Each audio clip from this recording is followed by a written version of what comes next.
To bring it home. So, can I have all of your energy for the next 30 minutes or so?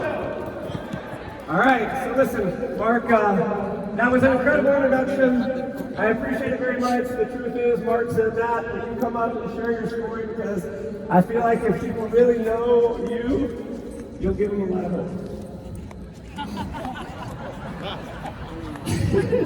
Because I promise you, if you would have seen me when I got started in network marketing, I was not the guy you would ever look at and say, man, this guy is going to make it to the top one day. I was not that guy. In fact, I was not that guy before network marketing. High school, I finished in the half of the class that made the top half possible, if that makes sense.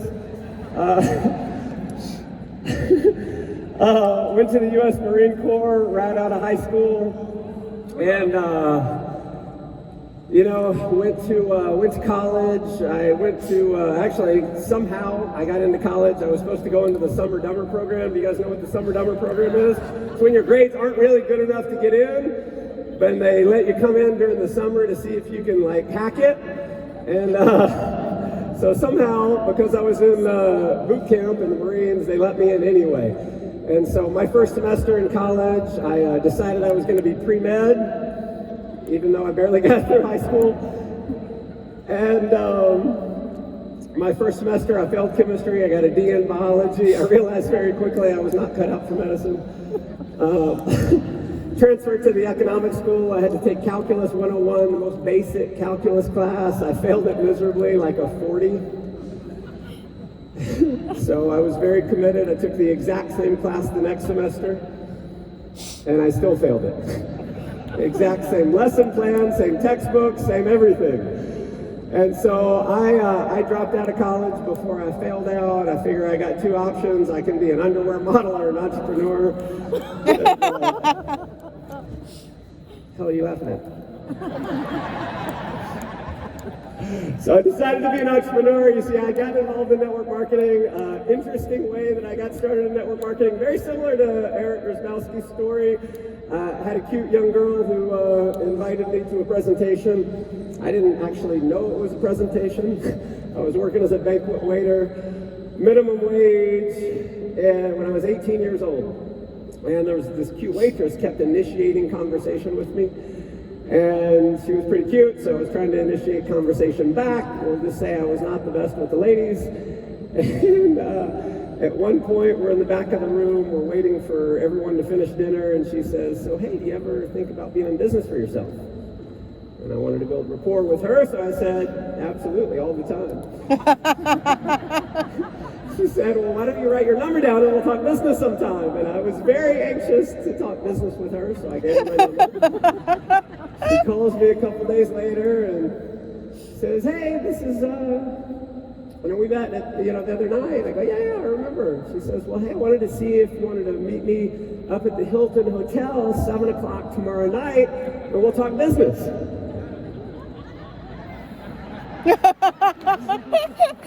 I'm like, cute girl, business, hotel, nighttime, I'm in. So I think I'm going to show up and meet her in the bar. I'm not old enough to drink, but whatever. So I show up and she's like, oh, I'm so glad you're here. Let me meet you. I'll introduce you to some of my business associates. And I'm like, business what?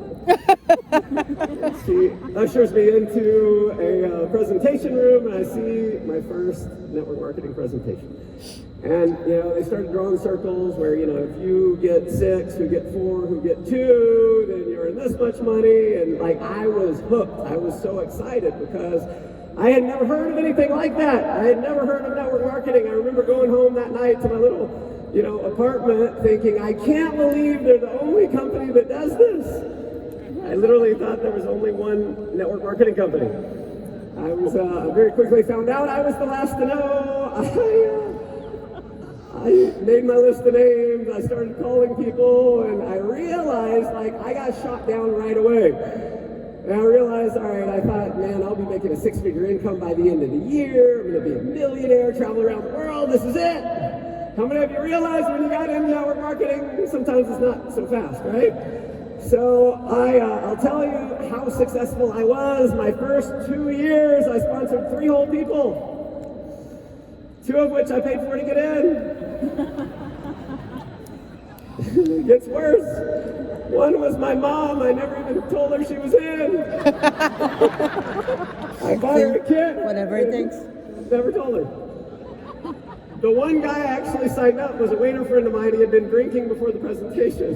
He's a little tipsy, signs up, and of course never hear from him again. So at the end of 2 years, I had one person in my group, me. That's it. And so some of you have beating yourself up because you haven't exactly crushed it in business yet. Have some faith. So I joined another network marketing company, and this time was like, all right, I'm really going to be serious this time. And I actually, my sponsor had said, do these things, and I'm like, well, that doesn't make any sense. I should do this. I should run ads, and I should do flyers, and I should all of these genius marketing ideas. And so I implemented my genius marketing ideas, and it'd be about a year later, I had so much success. I moved into a really amazing place. You might have heard of a Honda Civic. So I took a job selling above ground swimming pools in southern Louisiana in the 2 hottest months of the year, July and August. Any of you from Louisiana? 2? All right. Not the best place to be homeless, super hot, and I got paid commissions once the pool got installed, which was 6 to 8 weeks out. So for 6 to 8 weeks, I lived out of my car, and after a few days, I noticed you develop a little bit of a bathing problem. My car started to have this interesting smell. Me. So I had an interesting moment. I walk into, I'm like, well, what do I do? And so I pulled into a truck stop. I thought truckers, they have showers there, that makes sense. So I go into the truck stop, I go up to the desk, I said, hey, how can I use your showers? And he says, well, you fill up with 100 gallons of fuel. My Honda Civic will take 10 gallons. He says, I'm sorry, the showers are for truckers. And so I'm a little disappointed because I really need a shower at this point, and I walk into their bathroom, the public bathroom. And as I walk in, it's a small bathroom and it locks from the inside. I'm like, genius. So I locked the door, took off my clothes, I went to the sink and I showered in the sink. And that was basically how I would bathe. Every 2 or 3 days, I'd shower in a nasty gas station bathroom. And so, things were going along, and we all have a defining moment in our life. How many of you have had a moment in your life where something happens and it changes the trajectory of your life? We all have those moments? Yep. So here was mine. I have an appointment. It's actually on the other side of the state. I drive across the state about an hour and a half, 2 hours, pull into this little town where my appointment is the next morning. Been a few days since my last gas station bath, and so I'm driving around, I'm looking for a gas station. There's one in the town, it's closed, and I think, all right, well, I'll just, I'll park, I'll sleep, I'll do my appointment. The next day I'll drive to the next town, it's about 20 miles away. And so I pull in, and this night it's like pouring down rain. I pull into a church. I would always park in a church parking lot. I felt like a criminal would feel guilty carjacking me in a church. So I pull in, I kick my seat back, and normally the rain helps me sleep. That night, can't fall asleep. Now, some of you know the story of why I can't sleep. It's because I smell myself. And I'm laying there thinking, if I go into this appointment tomorrow smelling like I smell right now, there's no way they're buying anything. And so I'm laying there, I'm like, all right, what do I do? It's raining outside. I'm like, why not? So take my clothes off and grab my bar of soap. I walk out into the middle of the church parking lot and I begin my shower. Yeah. How many of you showered in the rain before? I can't see. How many of you showered in the rain? Where are my crazies? All right, there we go. Well, those of you that have showered in the rain, you know there's no concentration of water like a shower head, so I'm thinking, all right, I'm going to be here all night. The main road going through town is right there. I'm like, if a police drives by, I'm getting arrested for sure. I'm naked in a church parking lot. I like try running around. Doesn't work. Sorry for the visual. So there's in the church, there's one side of the church that has no gutter, and there's one of like just water runoff coming off, basically the gutter runoff from the roof. And so I go and I actually showered from the gutter runoff from the roof of the church. And it works fairly well. I get back in my car, I dry off, put my clothes back on, and then I have the come to Jesus talk with myself. How many of you have had a come to Jesus talk with yourself? Say aye. Aye. How many of you had one this weekend? Say aye. Aye. Okay. More of you will by the end of the night. So I take inventory of my life. I'm like, all right, I'm 21 years old. I'm homeless. I'm living out of my car. I'm $30,000 in debt. I've failed in network marketing. I've got no career options. I've got nothing going on in my life at all. I'm lonely. I got no one to talk to. I don't know anyone in Louisiana. And I just showered naked in a church parking lot. Something has got to change.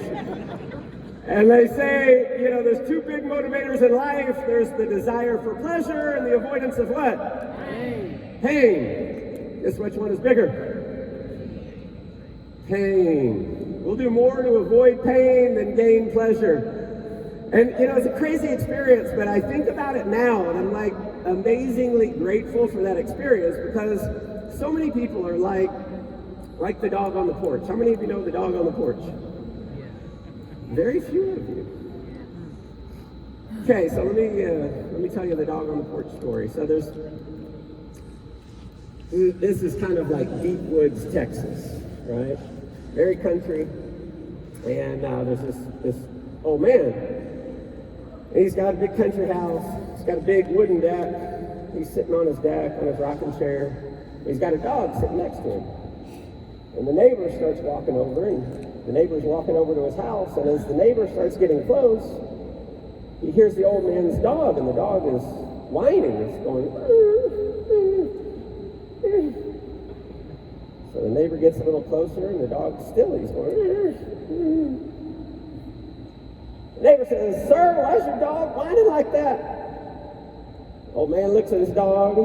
He goes, "Oh, he's laying on a nail." The neighbor says, "Well, why didn't he get off the nail?" The old man looks down at his dog. He says, "Well, I reckon it don't hurt bad enough yet." So, don't raise your hand, but how many of you are sitting on a nail in life? See, at that point in my life, the nail started poking me in the butt hard enough for me to get off the nail.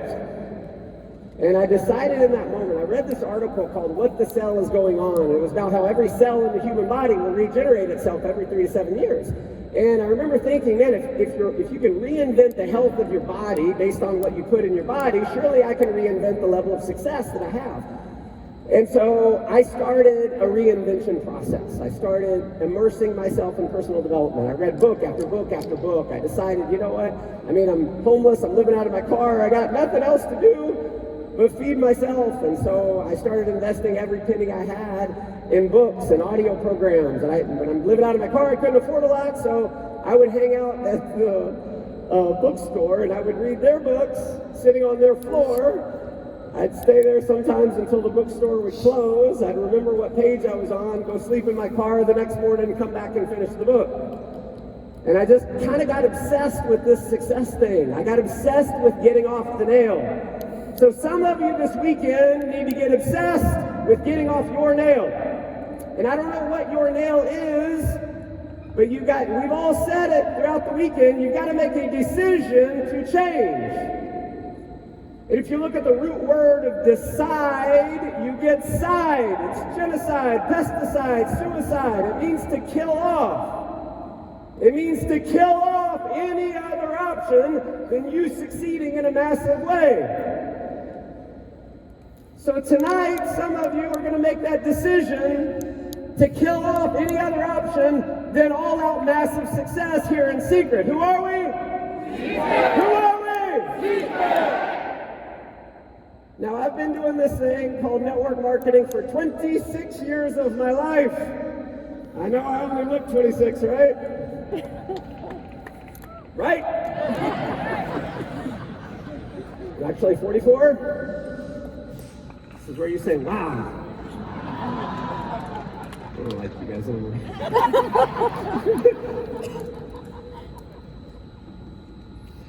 In 26 years, I have never seen anything like what we have in Seacret. And I have never seen anything like the Share Seacret program. Now, some of you who've been in network marketing a long time, you cannot sleep. Like, we heard about this Friday night. I'm not sleeping good. I'm not sleeping good because I've never had a duplication system like we have with the Share Seacret technology, with the product experience system. I hope you get how big this is. Now, when Mark was up here, he's going through the information, and some of you, the light bulb is going off, the penny drops. You're going